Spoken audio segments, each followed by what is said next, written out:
មកញ៉ាំផ្លែផ្លាំពើស្វាយបងប្អូនធម្មជាតិបាទខ្ញុំគាត់បេះហើយមកក្មេងខ្ញុំគាត់ធ្វើតំណាប់អានេះធម្មជាតិអញ្ចឹងយើងរសជាតិវាឆ្ងាញ់ហើយឈ្ងុយសាច់ខាងក្នុងវាពណ៌អញ្ចឹងណាបងប្អូន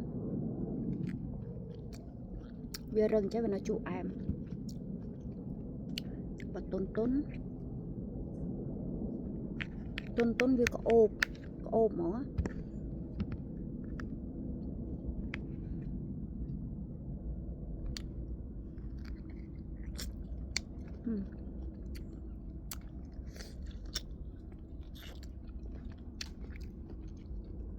វីតាមីន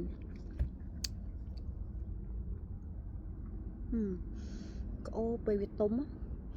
ឈ្ងុយហ្មងតែនេះវារៀងតុនពេកខ្ញុំអត់សូវជប់ចិត្តទេ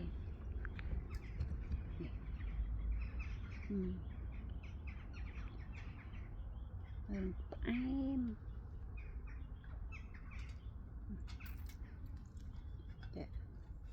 ពេលវាទុំទៅវារៀងលឿង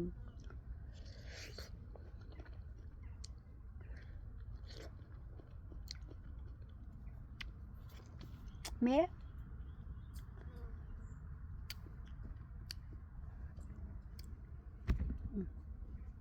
នេះអូប៉ាក្មេងខ្ញុំគាត់ទៅបេះពីកញ្ច្រែងគាត់ថាពេលស្អែកទៅផ្ទះវិញខ្លួនឯងបេះយកទៅញ៉ាំផងព្រោះគាត់ចិត្តទៅដើរលេងនៅអាឡម៉ង់មួយអាទិត្យចឹងទៅខ្លាចវាជ្រុះចោលទុំជ្រុះចោលអានេះគាត់បេះយកធ្វើតំណាប់គាត់ចូលចិត្តរបស់ធម្មជាតិធ្វើខ្លួនឯងបើទិញនៅផ្សារអីធូរថ្លៃទេបងប្អូនមួយត1គីឡូវាត5000 6000លុយខ្មែរប៉ុន្តែគាត់ថាអានឹងវាគេឆ្នៃអញ្ចឹងទៅគេដាក់ស្ករដាក់អីច្រើនទៅគាត់ចូលចិត្តស្ករផ្អែមពេកទេ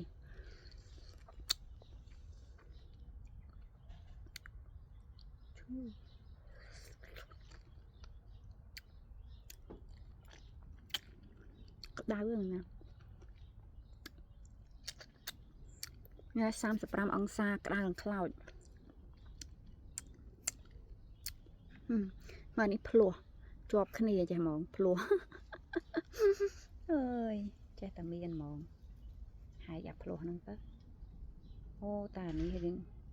ស្អុយបាត់ហើយមានតកៅនេះឡើងទុនហើយឡើងក្អូបឈ្ងុយហ្មង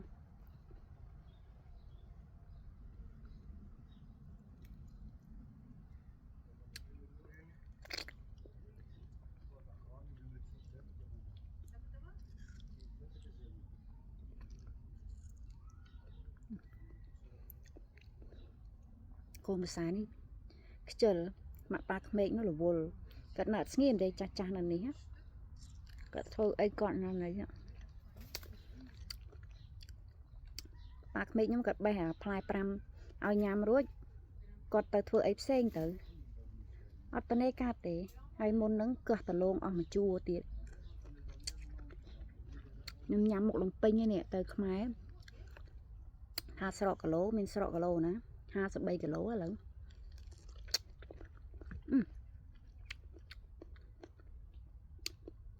អូប៉ះកន្លែងវានៅតន្ទុំវារៀងនៅចាស់អញ្ចឹងវាទៅជក់អែម